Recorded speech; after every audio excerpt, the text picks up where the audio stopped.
What is up, Sooner Nation? I am Casey Mallon, and you are now in a Sooner state of mind. Make sure you like and subscribe on Apple Podcast and Spotify.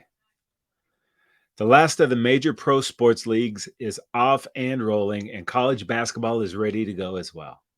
BetOnline remains your top spot for all your live betting action and contests. NFL, college football, UFC, and NHL are all in full swing. BetOnline is your number one source for wagering news, odds, trends, and predictions. All the hoops betting action, along with every sport available at your fingertips with both desktop and mobile access at any time. Head to BetOnline today and remember to use our promo code BELIEVE for your 50% welcome bonus on your first deposit.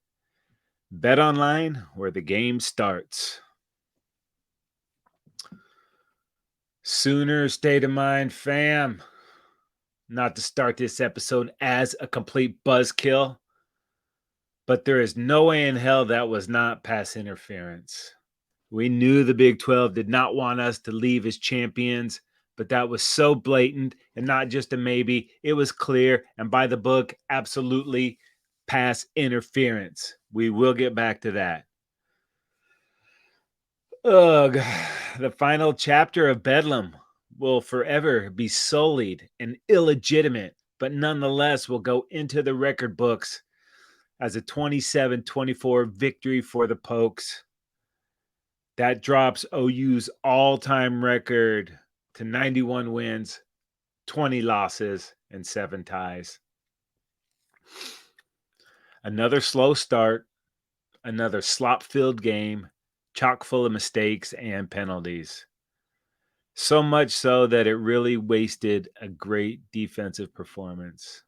And when you're -2 in the turnover ratio, you lose most of the time. And it could have been worse. Sooners had 4 fumbles on the day, lucky to only lose 2 of them. But even with all those mistakes, this game should have been ours. I said in the last episode, and I quote, does one quote themselves? I guess I does. Anyway, my exact words were, do not expect to get any love from these refs on Saturday. Actually, expect just the opposite. That way, you'll be pleasantly surprised if the refs don't screw us in this game. The only way to avoid that is to not make it close enough that a crap call can sizzle us, end quote. Well, we were unable to do that on Saturday, and a crap call ended up sizzling us big time. That was our parting gift from the Big 12. And of course, I want us to win the rest of our games, but none of it really matters now. But this team is going to have to dig deep. Got to find a way. And, I always try to stay on the side of the coach and not be too reactionary, but I'm not sure Levy is the right fit moving forward. And no, the mistakes weren't his fault, and the turnovers weren't his fault, and the non-call on the pass interference was definitely not his fault.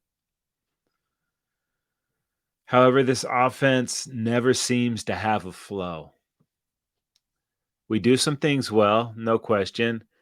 I just never feel like there's a cohesiveness to this offense.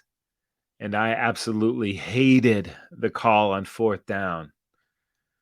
If you want to run an out, that's fine. But at least make sure that route goes to the sticks.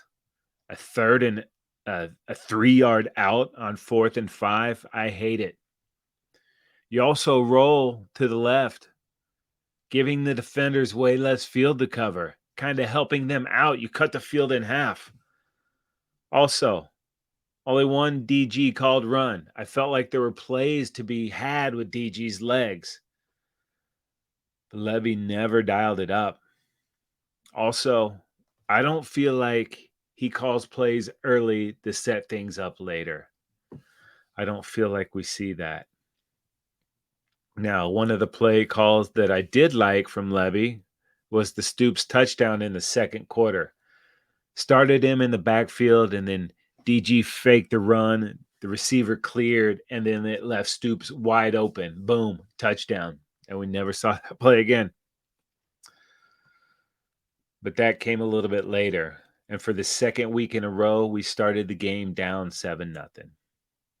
And I thought OSU came out with a great plan early on, leaning heavy on the play action. Bowman was sharp, going to Owens often, 4 times alone on the opening drive. And on the day, Owens finished with 10 catches for 136. Presley, we talked about him too, hurting us. He was 8 for 97. It just felt like more. I have to go back and check. It felt like a lot more than that. And we got a good taste of Ollie Gordon on that opening drive, which he capped with a 20-yard touchdown run. That dude is as good as advertised. But on the day, I felt like we did a pretty good job on Gordon. He did finish 33 carries for 137 and 2 touchdowns. But that was under 5 yards a carry, which is way under what he had been doing.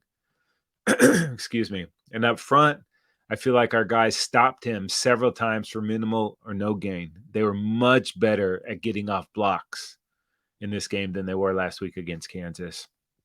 And of course, Gordon was going to get his, just have to try to limit it. And I am not mad at what the defense was able to do against him. I thought Alan Bowman was pretty good too. He had stretches of the game when he was really sharp, but I felt like the defense made him work for everything. On the day, 28 of 42, 334 yards. It's around 65% or something. His lone TD came on a 13-yard run at the beginning of the second quarter. Went untouched right up the middle. Great play call by the Okie State OC. He missed a few throws, but he didn't make any huge mistakes. The same could not be said for our Sooners. Second quarter in this game. Sooners driving.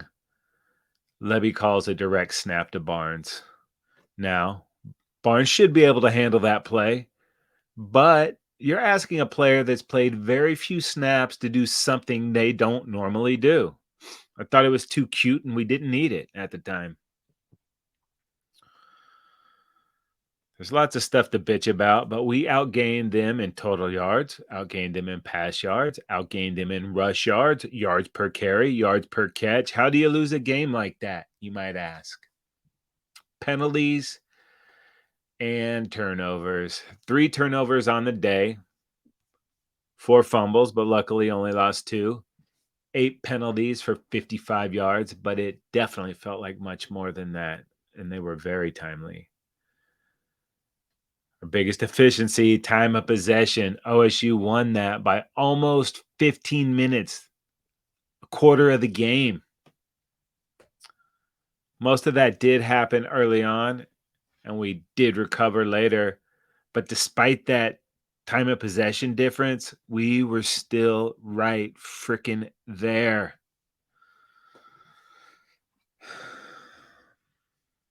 It sucks that Stoops made so many big-time plays in this game and was not rewarded with a win.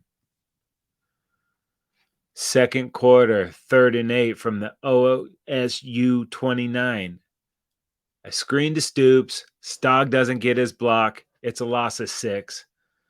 And instead of a 45-yard field goal, it's now a 51-yarder. And, of course, we miss. And with that miss, we go into halftime down by 3, 17-14. And, yeah, we definitely could have used those points. Shades of the UCF game. But we deferred, and we get the ball first in the third quarter, which I like. So I can't be too angry about us being down 7-0 before we got the ball in the first quarter. But I would still prefer to get that possession in the third. Whatever. I'm getting in the woods here. But our first possession of the third quarter, a couple plays in, Dylan Gabriel trying to go deep. He gets hit while he's trying to throw. Throw comes up short. Dylan Smith with the interception. I thought there was pass interference on the play, but I know we're not getting that call if it's not totally blatant. Turns out we're not getting those calls either. Nonetheless, the Pokes take over, but the ensuing OSU possession, Spears Jennings makes a huge individual play on 4th and 1, gets the stop, turnover on downs. Defense bailed us out on the day. That defense held the Pokes to just 1 of 4 on 4th down. That was a huge play, and Spears Jennings flashed several times on the day. Did a great job, 1 of several on the defensive side of the ball. And at the time, I wondered if that stop was going to be the play to turn the game around. And for a minute, it felt like it was. Now the Sooners facing a 3rd and 13.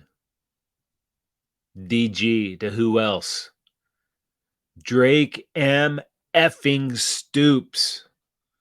A gain of 25 on a sick route, post corner. Huge. The very next play. Tawee Walker, 23 yards to the house, touchdown. Great blocks by Green and Rouse. They pulled from the right, or pulled from the left over to the right, set up blocks at different levels. One of the best plays for offensive line all year, and one of the best running plays I've seen us do. It was Tawee's first touch of the game. OU's first lead of the game. Finally, 21-17, midway through the 3rd quarter. It's just hard to get any momentum going in this thing for either team. Ensuing Okie State possession. 3rd and 2, Kip Lewis and Rondell Bothroyd make a huge stop, setting up a 4th and 1. Trace Ford, baby, and Kip Lewis get the huge stop on Gordon. Sooners take over on downs again. And you know my man Trace Ford wanted to shine in this game. And he did in what at the time was the biggest moment so far. Great to see Trace do well in this one. But the slop that we've been talking about for the last few weeks now reared its ugly head. False start on 2nd down. Sets up a 3rd and 15. Gabriel to Stog for 10. It would have been a 1st down, but with that penalty, now it's 4th and 5. The Sooners going for it. Had a lot of those possessions kind of where it was too far for a field goal, too close for a punt. Let's go ahead and go for it on 4th down. And I'd been calling for this dude to get more looks. Brennan Thompson. Maybe not on a 4th and 5. Maybe more over-the-top stuff. Either way, Thompson drops it. But it didn't matter as Nick Anderson was flagged for offensive pass interference. Damn, these refs are giving out these pass interference calls like they are candy. Offensive? Either way, Pokes take over. Moving into the 4th quarter, still holding on to that 21-17 lead. Sooners are up, but the Pokes are driving. In my opinion, Oklahoma State offensive coordinator Casey Dunn had been calling a great game, especially early on. Lots of play action, kept the Sooners off balance. But this play was not one of his good calls. OSU, 1st and 10 on the Sooners 28. Dunn dials up a halfback pass. There's pressure and Gordon panics and he lobs one up. Mr. Billy Bowman snatches that thing, returns it 36 yards to the OU 44. I thought it was just way too cute when they didn't need it. Bowman had hit his last 6 passes at that point. Once again, this time for the Pokes, why put a player in a position to do something they don't normally do? It's 1st down at OU's 28. You want Gordon with the ball? Let him run. Don't make him pass. I mean, I was happy he did, but it was just a terrible call. You didn't need it. Gave the Sooners life. And what can you say about Billy Bowman? This dude always seems to be in the mix at the biggest time. A nose for the ball, a knack for the huge play. I really hope this dude comes back for his senior year. With that interception and good field position, it's time to extend the lead and put this shit away. But lately, the Sooners haven't been able to get out of their own way. Walker, with a handful of nice runs, almost houses one. If he could just keep his balance, just barely touch the elbow to the ground, he would have been gone. And I love that dude. I love the way he plays. I love the way he runs. Just it's fun to watch, man. That being said, the Sooners faced a 4th and 5 from the OSU 40. Like I said, kind of in no man's land there, too far for a field goal, too close for a punt. Sooners line up to go for it, but DG with a quick kick. Fruit downs that thing at the 2. Some great execution there. Got just what we wanted out of it. Buried those fools deep. Gonna make them have to work. The ensuing Okie State possession was a straight repeat of the KU nightmares from last week. I mean, carbon copy. 3rd and 5 from their own 8. And what looked like to me as offensive pass interference on Owens was actually defensive pass interference on Vickers. Looked to me like Owens pushed Vickers down. But whatevs, as long as we get that call too, I can live with it. But BV thought it was a crap call too, and he told the ref that he thought it was offensive pass interference. And Pop went straight to the flag. Hits BV with a personal foul. Are you kidding me? At the time, I thought that would be the biggest horseshit move by the refs, but I was dead wrong about that. It didn't look to me like BV MF this guy. I don't think BV is an MF dropper. Either way, they flag him, giving those pokes another free 15. And I'm sorry, man. I would think that whatever happened would have to be egregious in the 4th quarter of a 4-point game with the major Big 12 implications on the line to call a personal foul on a coach? Well, apparently not. Pop thought that was a great time to throw a flag. Well, at least they're calling everything, you know? Or are they?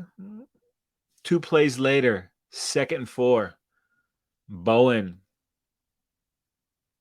to Rashad Owens again. This time, he gets help with a little block in the back on PJ by fullback Braden Cassidy. Not only that, but the block in the back is what sprung Owens. Go back, take a look. Clear as day. No call. These refs are shameless in the way they are calling this game one-sidedly. And yes, I used shameless as a Garth Brooks Okie State reference. I still have to throw meta in, even with the loss. Still, clearly a penalty. Go look. I don't know how they miss it. It's right there. Anger grows. The Sooners are getting no Big 12 love on their farewell tour. And stupid Texas fan might be talking crap right now, but they're going to get their parting gift too. Trust me. You'll see it happen. 4 plays later, another PRA call on the Sooners. Looked to me like an uncatchable ball unless you were up in about the 5th row of the stands. Pokes don't care, though. They turned that pass interference call into another Ollie Gordon touchdown and a 24-21 4th quarter lead with just under 8 minutes left in the game. No prob, Bob. It's dime time. Let DG cook. But a bad snap bounces off Gabriel's legs and into the hands of Cody Walterscheid. It's definitely starting to look like 2022 all over again. But this year, we have a defense, and they are good. They don't bend. They don't break. They hold these pokes to 3 points, but now it's a 6-point lead, 27-21.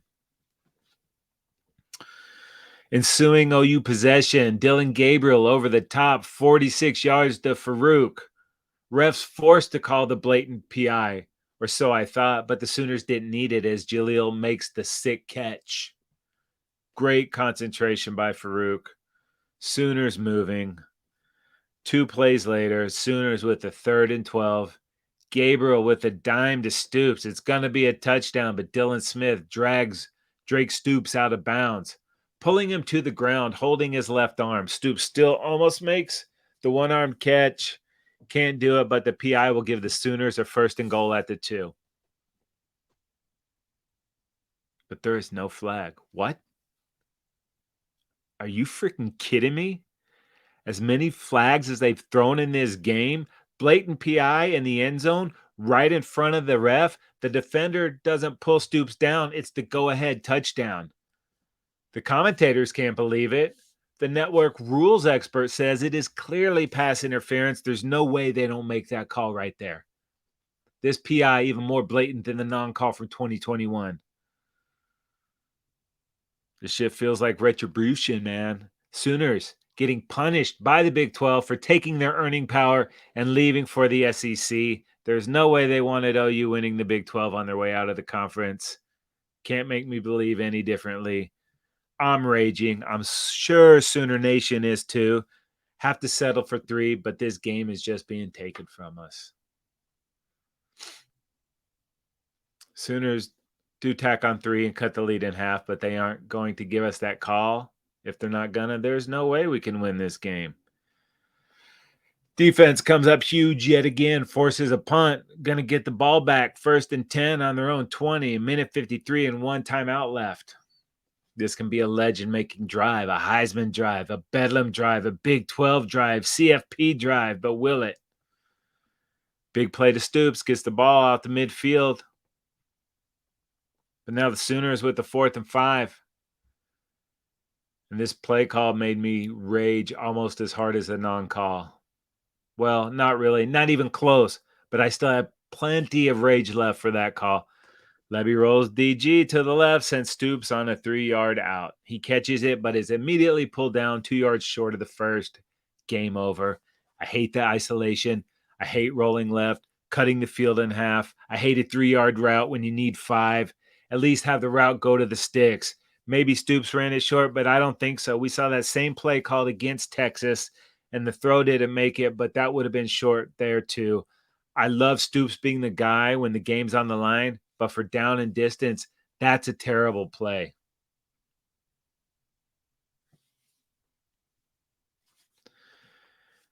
And just like that, every door to anything besides a mid to late December bowl is slammed shut. No CFP, no Big 12 title. You lose. You get nothing. Good day, sir. What's left? 10 or 11 wins still on the table. But right now, even that feels very hollow. And it also sucks that we've been waiting for 9 weeks to get a big run. And Gavin Sawchuk delivered 13 for 111, including that 64-yard touchdown. We've been waiting for it. Walker, 8 for 59 with a 23-yard touchdown. Had some hard, punishing runs. The run game looked even better this week. But only 21 carries between Sawchuk and Walker. Even when this offense is doing things well, it still doesn't have an identity. Sometimes it's hard to figure out what they're even trying to do. And I know last week we said we didn't throw enough, and this week we're saying we didn't run enough. But I don't think it doesn't feel like there's a plan with it. Drake Stoops, man. I said I wanted Stoops with at least 8 grabs and 2 touchdowns. He had 12 for 134 and a touchdown. Would have had 2 if it was not for the PI, which wasn't called. He was awesome, and he deserved to win. Farouk, 7 for 98 with a huge 46-yarder, but not enough. Nick Anderson had some good, 3 for 92, but a huge drop on a big play that was maybe a touchdown. We mentioned this earlier. Defense holds the Pokes to 1 of 4 on 4th down, keeping us in the game at critical moments. And as good as Kip Lewis was, and he was really good, and he's on his way to being great, it's hard not to think that Danny Stutzman would have made at least one huge play somewhere in this game that might have made a difference.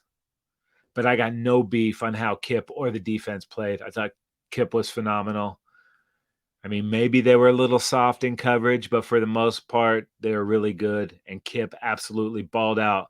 Bothroyd was good. Trace Ford was good. Kobe McKenzie, Kendall Doby, Spears Jennings, Woody, Bowman.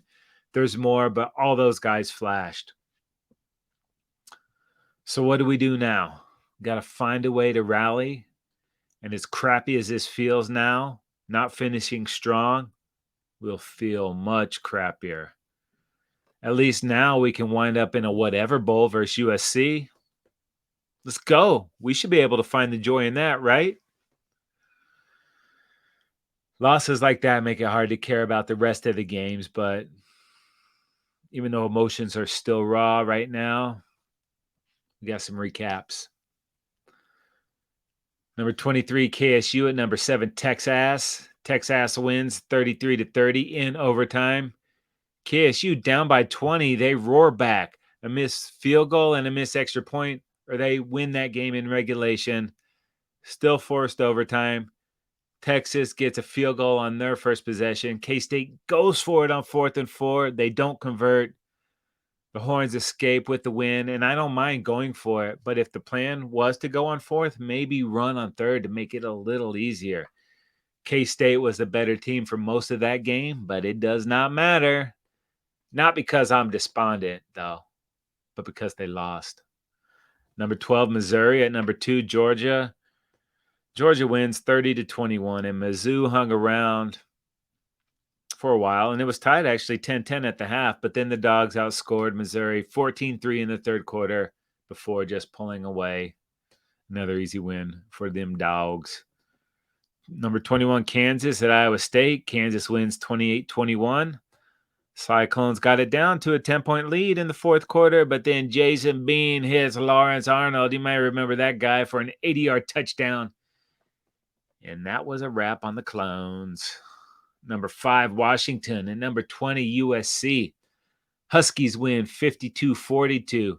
And this was an awesome game. And since the Sooners had already lost, we didn't even have to root for the Trojans. Oh. Unfortunately, that Sooners loss killed so much of my joy that I didn't fully get to fully enjoy watching Dylan Johnson go 26 carries for 256 yards and 4 touchdowns on that Trojan defense. That actually did bring me some joy. Trojans have lost 3 of 4 and have given up at least 41 points in 5 of their last 6 games. Ugh. Number 14, LSU at number 8, Alabama. Bama wins 42-28. And for a while, this was a great game. Jaden Daniels was pretty awesome until he got knocked out of this one. I don't think it would have mattered. Bama has rebuilt the empire, and they're making quick work of Rebel scum. Jalen Milroe, 20 carries, 155 yards, and 4 rushing touchdowns. I fully believe they would smash Texas if they played now, and I think they would beat Georgia if they played right now too. We'll most likely see how that looks in about a month. Well, there is no joy in Mudville this weekend, but it's better than it was last year, but nowhere near how good it's going to be. We got to rally together, finish strong. Don't splinter, stay positive. It's hard right now. I get it, man. I get it. But we'll still be here, and we will figure out how we're going to rally together to beat a plucky West Virginia team next week. Also, if you haven't gotten a chance to check out our interview with Peach Bowl President and CEO Gary Stokan, go check it out. He shares a lot of really good insight and a lot of great information. That dude has been around, and he's seen a lot of sports. Head on over to Believe.com. That's BLEAV.com. Go to shows, type in Sooner State of Mind, and you are locked. Ton of great content. Every team, every topic, everywhere. Believe.com. If you want to watch Sooner State of Mind, head on over to YouTube and search the Football Dudes. We are there. Sooner State of Mind is brought to you by Bet Online. My name is Casey Mallon. For better or for worse, I'm still in a Sooner state of mind, baby. Thanks for listening. Come back next time.